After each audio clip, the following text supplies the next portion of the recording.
Chief of army staff general Qamar Javed Bajwa صاحب سے ہوتی بھی شہباز شریف تک پہنچی تھوڑی دیر کے لیے. پہلے وہ جو گورنمنٹ تھی وہ پہلے عالمی سازش امریکہ پہ گئی, پھر وہ باجوہ صاحب پہ آئی, لائف ٹائم ایکسٹینشن دینے کی آفر کی گئی بند کمرے میں. اس کے بعد سائفر آ گیا, کاغذ لہرایا کہ جی یہ ملک کے خلاف عالمی سازش ہو گئی ہے. اچھا جی عالمی سازش ہو گئی, کلٹ نے مان لیا کہ عالمی سازش ہو گئی, سوشل میڈیا ٹرولز نے مان لیا کہ عالمی سازش ہو گئی, سوشل میڈیا پروپیگنڈسٹ نے مان لیا کہ عالمی سازش ہو گئی. اور ان سوشل میڈیا پروپیگنڈسٹ کا جو گروہ باہر بیٹھا ہوا ہے انہوں نے ٹویٹ کرنی شروع کر دی کہ حکومت امپورٹڈ آ گئی ہے. وہی حکومت, وہی امریکی سازش, وہی عالمی سازش شہباز شریف صاحب سے ہوتی ہوئی نواز شریف صاحب پہ تھوڑی دیر رکی, اس کے بعد پھر چلی اور وہ پہنچ گئی محسن نقوی صاحب پہ. پھر امریکہ سے معافی تلافی ہوتی رہی. یہ ایک شخص ہے جو جب بھی اس کا کوئی جواب دینے کا باری آتی ہے, جب بھی وہ کٹہرے میں آتا ہے تو یہ وہ نفسیات ہے. عمران خان کا کوئی سیاسی مسئلہ نہیں ہے, عمران خان کے سارے مسئلے نفسیاتی ہیں. وہ ایک کہانی گھڑتے ہیں اور جو الزام لگتا ہے یا جو سچویشن ہوتی ہے اس سے بڑی کہانی گھڑتے ہیں تاکہ نظریں ساری ہٹ جائیں اور ان کی کہانی پہ بات رک جائے. پھر وہ میں حیران ہوتی ہوں کہ وہ کون لوگ ہیں جو اس شخص کے اوپر یقین کرتے ہیں اور اس کی کہانی پہ یقین کرتے ہیں, اور وہ کہانی جو 4, 5, 10 دن کے بعد جھوٹی ثابت ہو جاتی ہے. کل لاہور کے لوگوں نے تو اس کو مسترد کیا ہے, یہاں تک مسترد کیا ہے کہ ہاکی گراؤنڈ کی تصویریں جوڑ کر, مینار پاکستان کی تصویریں جوڑ کر, پھر اس کے درمیان سے مینار پاکستان ہی غائب ہو گیا کل تصویریں کو جوڑتے جوڑتے. یہ وہ شخص ہے جس کی ہر چیز روز روشن کی طرح عیاں ہے. پھر سائفر کی معافی مانگی تو وہ جب ڈوبنے لگا بیانیہ تو پھر کہا کہ میں لانگ مارچ کروں گا. پھر لانگ مارچ کو اسلامی ٹچ کے ساتھ جوڑتے جوڑتے فیل ہو گیا. پھر وہ فیل ہوا تو پھر یہ کہا کہ میں جیل بھرو تحریک کروں گا, جو جیل بچو تحریک بن گئی. اس کو جوڑتے جوڑتے لوگوں کی شہادتیں ہوئیں, صحافیوں کی شہادتیں ہوئیں, پولیس والوں کی شہادتیں ہوئیں, ان کے گھروں سے گولیاں مار کے پولیس والوں کی شہادتیں ہوئیں. اور پھر کہا کہ میں الیکشن کرانا چاہتا ہوں. تم الیکشن نہیں کرانا چاہتے, تم پھر سے اپنی سلیکشن کرانا چاہتے ہو, اور تم چاہتے ہو, ایک منٹ ذرا جی بات سن لیں, اور تم چاہتے ہو کہ تمہارے جو گناہ ہیں تم جس کٹہرے میں ہو عدالت کے اس کٹہرے سے بچ جاؤ اور اس جواب سے بچ جاؤ. اب سائفر کا تماشا کر لیا, لانگ مارچ کا تماشا کر لیا, جیل بچو تحریک کا تماشا کر لیا, الیکشن کا تماشا کر لیا, زمان پارک کا تماشا کر دیا, عدالتوں پہ دھاوا بولنا, حملہ کرنا, گالی دینا, دھمکی دینے کا تماشا کر لیا, پولیس والوں کے سر توڑے, پولیس والوں کی گاڑیاں جلائیں, پولیس والوں کو زخمی کیا, ان کے اوپر پیٹرول بمز پھینکے. دل بھر گیا ہوگا. زمان پارک سے دہشت گرد نکلے, پیٹرول بم کی جو پیٹرول بنانے کی تمام لوازمات تھے وہ نکلے, بنٹے نکلے, گلیلیں نکلیں, ڈنڈے نکلے. دل بھر گیا ہوگا. پھر جی میں نے جلسہ کرنا ہے, میں نے عدالت نہیں جانا, میری جان کو خطرہ ہے, مجھے قتل کر دیں گے, مجھے گولی مار دیں گے, میں بیمار ہوں, میں بزرگ ہوں, میں 72 سال کا ہوں, میں نے عدالت نہیں جانا, میں نے مینار پاکستان جلسہ کرنے جانا ہے. اس وقت نہ میں بزرگ ہوں, نہ میں بیمار ہوں, نہ میری جان کو خطرہ ہے, نہ مجھے گولی لگے گی, نہ مجھے قتل کریں گے. اس وقت کوئی خطرہ نہیں ہے. صرف عدالت جہاں فورن فنڈنگ کا جواب دینا ہے, جہاں توشہ خانہ کا جواب دینا ہے, جہاں اپنی بیٹی ٹیرین خان کا جواب دینا ہے, وہاں نہیں میں نے جانا. پھر عدالت, پھر الیکشن کرا دو. وہ بھئی ایک شخص ایک ماچس لے کر پورے جنگل کو آگ لگانا چاہتا ہے. اس شخص کی مرضی کے اوپر, اس شخص کی شیطانی عادت کے اوپر, اس شخص کی شیطانی ذہنیت کے اوپر اس ملک کا آئین اور قانون نہیں چل سکتا.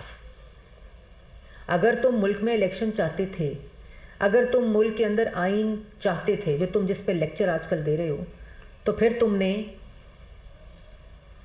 نیشنل اسمبلی کی ووٹ آف نو کانفیڈنس کی تحریک جب جمع تھی اور تمہیں پتہ تھا کہ تم وہ ہار رہے ہو، تو تم نے اسمبلی کیوں توڑی؟ تم نے ڈپٹی اسپیکر صدر سے کیوں آئین شکنی کروائی جس کا سپریم کورٹ نے انڈورسمنٹ کر کے بحال کرائی؟ یہ صرف ذہنی مسئلہ ہے اور کوئی مسئلہ نہیں ہے۔ پھر میں کل سن رہی تھی 10 نکاتی ایجنڈا، وہ جو 10 نکاتی ایجنڈا ہے، وہ 10 نکاتی ایجنڈا میں گورنرس ملک کی ٹھیک کر دوں گا۔ وہ کیسے ٹھیک کرو گے؟ 10 سال خیبر پختونخوا میں رہے ہو، 4 سال وفاق میں رہے ہو، 4 سال پنجاب میں رہے ہو، تو گورنرس ٹھیک کرنے کا مطلب جو ہے کہ فرا گوگی اور پنکی پیرنی کو ملک کی گورننس حوالے کر دو گی تو ملک کا گورننس ٹھیک ہو جائے گی، جو تم نے کی۔ پھر جی میں معیشت ٹھیک کروں گا، وہ معیشت جو تم نے 10 سال خیبر پختونخوا میں کی، وفاق میں کی اور پنجاب میں کی، جو فرا گوگی اور پنکی پیرنی کے حوالے کی، انڈے، کٹے، مرغیاں، لنگر خانے، معیشت ٹھیک کرو گے؟ تو اگر کرنی تھی معیشت ٹھیک تو 10 سال خیبر پختونخوا میں کیوں نہیں کی؟ 25,000 کا قرضہ 44,000 ارب پر لے گئے۔ یہ تم نے اس 10 نکاتی ایجنڈے میں ڈالا ہے۔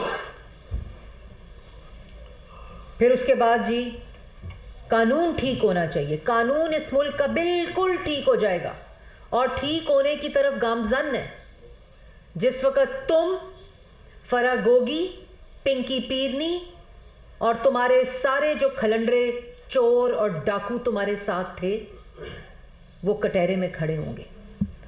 طاقتور کو قانون ایک ہوگا اور غریب کا ایک ہوگا۔ بالکل ہوگا جس دن تم جیل جاؤ گے، جس دن تم جواب دو گے، اور وہ اب دن دور نہیں کیونکہ تماشے جو ہیں وہ اختتام پذیر ہو رہے ہیں۔ اس کے بعد جی میں ڈیٹا بیس بناؤں گا جس سے غریبوں کو ٹارگٹڈ سبسڈی ملے گی۔ بالکل ڈیٹا بیس بناؤ گے جس میں پنکی پیرنی، فرا گوگی، شہزاد اکبر، آٹا چینی بجلی دوائی گیس چور، ان سب کو ٹارگٹڈ سبسڈی ملے گی انشاءاللہ، کیونکہ وہ ٹارگٹڈ سبسڈی کا ڈیٹا بیس نہ 10 سال خیبر پختونخوا میں بنا اور نہ 4 سال وفاق میں بنا اور نہ 4 سال پنجاب میں بنا، اور بے نظیر انکم سپورٹ پروگرام کی تختی کو بدل کر احساس پروگرام بنایا، اور ڈیٹا بیس موجود ہے۔ عمران خان صاحب اس عقل کو ٹھیک کریں، حکومت میں رہ کر گئے ہیں، سلیکٹڈ ہی صحیح، مسلط ہی صحیح، جس پہ احساس پروگرام بنایا آپ نے، تختی ہٹا کر بے نظیر انکم سپورٹ پروگرام کی، وہ ٹارگٹڈ سبسڈی کا ڈیٹا بیس ہے جس پہ لنگر خانے کھولنے تھے، جس پہ کارخانے بند کیے، معیشت تباہ کی۔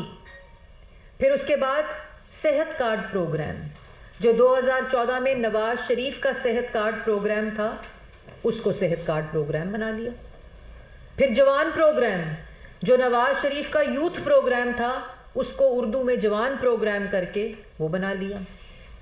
وہ بھی پروجیکٹ اگر تختیاں بدل کے چلا لیتے تو ملک میں لنگر خانوں کی ضرورت نہ پڑتی۔ 10 نکاتی ایجنڈے میں ہاؤسنگ سکیم کے لیے قرضے دیں گے، وہ 50 لاکھ گھر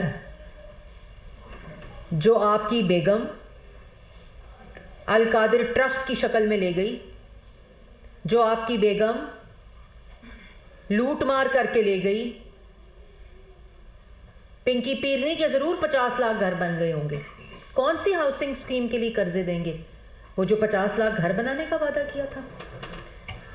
غریبوں کو نوکریاں دیں گے، ہائے ہائے ہائے ہائے،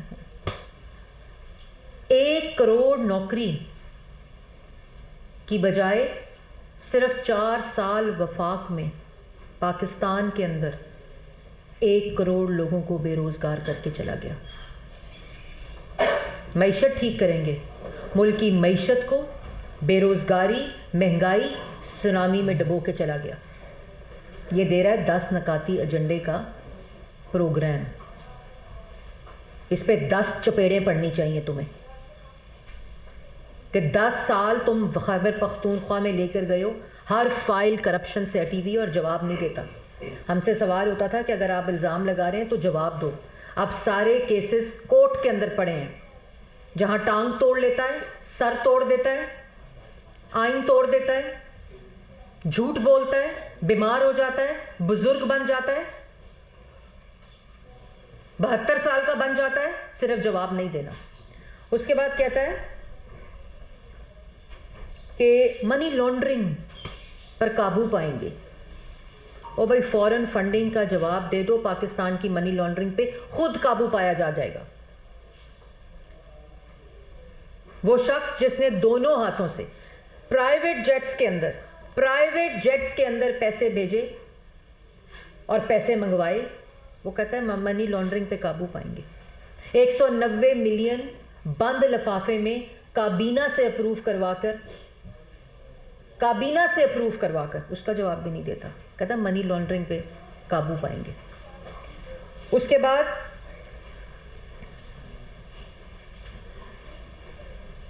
مہنگائی کی شرح ہو جو 2% پہ کھانے پینے کی اشیاء, 3.7% پہ نواز شریف چھوڑ کے گیا تھا, پاکستان مسلم لیگ نون چھوڑ کے گئی تھی. تم نے مہنگائی کو 16 سے 18%, کھانے پینے کی اشیاء کی بات کر رہی ہوں, آٹا مہنگا, چینی مہنگی, بجلی مہنگی, گھی مہنگا, روٹی مہنگی. IMF کا پروگرام کیا تھا, 5 سال قیمتیں نہیں بڑھی تھیں. بجلی مہنگی. اس کے بعد بدترین خسارے, ترقی کی شرح 6.1% پہ چھوڑ کر گئے تھے. خود انہوں نے رپورٹ شائع کی. اس کے بعد وہ ترقی کی شرح پہلے منفی لے گئے, پھر اوپر چلی گئی. جس طرح اپنے ترقی اور شرح صحیح ہوتی تھی, اثاثے بدلتے گئے, بڑھتے گئے, فراگوگی کے بڑھتے گئے, ترقی کی شرح آگے اور پیچھے ہوتی رہی. یہ وہ شخص 10 نکاتی ایجنڈا دے رہا ہے. اس کے بعد جی 10 نکاتی ایجنڈا جو تھا نا, وہ معیشت بھی میں نے آپ کو بتا دیا, انڈے کٹے اور مرغیوں سے ٹھیک ہونی تھی. وہ انڈے بھی مر گئے, کٹے بھی مر گئے, مرغیاں بھی مر گئیں. نہ انڈے ملے, نہ کٹے ملے, نہ مرغیاں ملی, نہ لنگر خانے ملے.